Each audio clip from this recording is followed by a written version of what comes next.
नमस्कार दर्शकों, आप सभी का स्वागत है हमारे इस चैनल पर।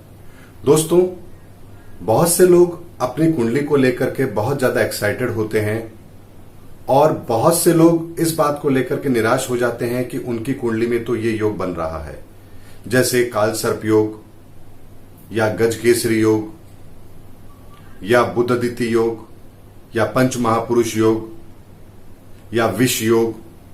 ये कुछ योग ऐसे हैं जो अच्छे भी हैं और कुछ बुरे भी हैं।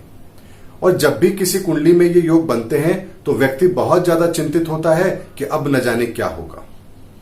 दोस्तों, एक चीज को समझिए, योग का होना कुंडली के अंदर एक अलग विषय है और योग का फलित होना एक अलग विषय है। ये ठीक उसी तरह से है जैसे एक बीज के अंदर पेड़ बनने की ताकत होती है, लेकिन हर बीज पेड़ नहीं बन सकता। ठीक उसी तरीके से यहां भी एक चीज को समझने वाली बात है दोस्तों, कि जो योग आपकी कुंडली में बन रहे हैं, यदि उसको आपकी मेहनत का, आपके पुरुषार्थ का यदि साथ नहीं मिला तो वो योग भी फलित नहीं होंगे। जैसे मान लीजिए किसी की कुंडली में विवाह योग है, लेकिन व्यक्ति ये कहे कि मुझे विवाह करना ही नहीं है, तो यहां पर क्या विवाह योग फलित हो सकता है? किसी की कुंडली में संतान योग है, लेकिन वो कहे कि मुझे संतान चाहिए ही नहीं, ये निर्धारित कर ले यदि वो अपने जीवन में, तो क्या उसे कोई संतान दे सकता है? या मान लीजिए किसी की कुंडली के अंदर मृत्यु योग नहीं है और वो रिवॉल्वर उठा के अपनी कनपट्टी पे रख करके ट्रिगर दबा देगा, तो क्या उसको मृत्यु नहीं आएगी? दोस्तों, चीज को समझना बहुत जरूरी है कि क्या योग बन रहे हैं और क्या उन योग में फलित होने की ताकत है या नहीं है। दोस्तों, योग बनते हैं कुंडली के अंदर ग्रहों की स्थिति के आधार पर, लेकिन उनके फलित होने का भी एक समय होता है। यानी जब उनकी महादशा, अंतरदशा, प्रत्यंतर आएगी या गोचर में भी वो वैसी ही स्थिति बना रहे होंगे, तब उन ग्रहों के फलित होने की स्थिति बनती है।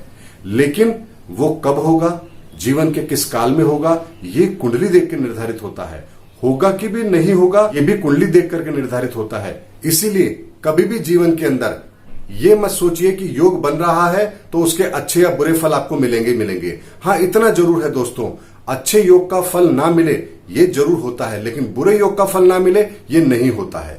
ऐसा होता ही होता है कि बुरे योग बनते हैं तो उसका कुछ परसेंटेज ही सही हमें उसका फल देखने को जरूर मिलता है, क्योंकि बुरे योग को घटित करने के लिए हमें पुरुषार्थ करने की आवश्यकता नहीं होती है, लेकिन अच्छे योग को फलित करने के लिए हमें पुरुषार्थ करने की आवश्यकता जरूर पड़ती है। जैसे एक बीज को पौधे में तब्दील करने के लिए आपको पुरुषार्थ करना पड़ेगा, लेकिन इस बीज को खराब करने के लिए आपको कुछ भी करने की आवश्यकता नहीं है, उसे वैसे ही छोड़ दीजिए, थोड़े समय में बीज खराब हो जाएगा।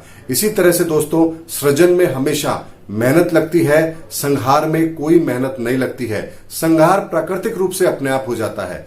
इसीलिए जीवन के अंदर दोस्तों, जो बुरा घटना घटित होती है उसको नियंत्रित करने के लिए हम उपाय करते हैं, और जो अच्छी घटनाएं हैं उनको सही रूप से प्रभावित करने के लिए हमें अपने जीवन में अच्छे कर्म भी करने चाहिए। और कर्म कौन से करने चाहिए, ये कुंडली के आधार पर तय होता है। ऐसे में दोस्तों, केवल इस बात को लेकर के चिंता मत करिए कि आपकी कुंडली के अंदर ये योग बन रहा है। ये देखिए कि उस योग के फलित होने की कितनी संभावना है और क्या वो योग किसी और कारण से दूषित तो नहीं हो रहा है। यदि दूषित हो रहा है तो शीघ्र अतिशीघ्र हमें उसका समाधान करना चाहिए, क्योंकि बिना समाधान किए हमारे वो योग फलित नहीं हो पाते। हाँ, यदि मान लीजिए उस योग के फलित होने में कोई बाधा नहीं है तो फिर वो जरूर होगा ही होगा, इसमें कोई दो राय नहीं है। जैसे मान लीजिए आपकी कुंडली के अंदर आईएएस बनने के योग बने हैं और आप मेहनत भी करते हैं और उसके अंदर कोई बाधा भी नहीं है, तो आप देखेंगे दोस्तों, आपकी मेहनत में कभी कोई रुकावट भी नहीं आएगी और आप बहुत आसानी के साथ में आईएएस भी बन जाएंगे। इसी तरीके से दोस्तों, अगर कुंडली के अंदर योग बन रहा है और किसी भी कारण से वो बाधित भी नहीं है, तो वो योग फलित होगा ही होगा, उसे फलित होने से कोई नहीं रोक सकता। और यदि मान लीजिए कोई अनिष्ट कारक योग बन रहा है और वो भी किसी अच्छे प्लेनेट के कारण से दूषित नहीं हो रहा है, तो यहां पर उसके भी घटित होने की संभावना पूरी बनेगी।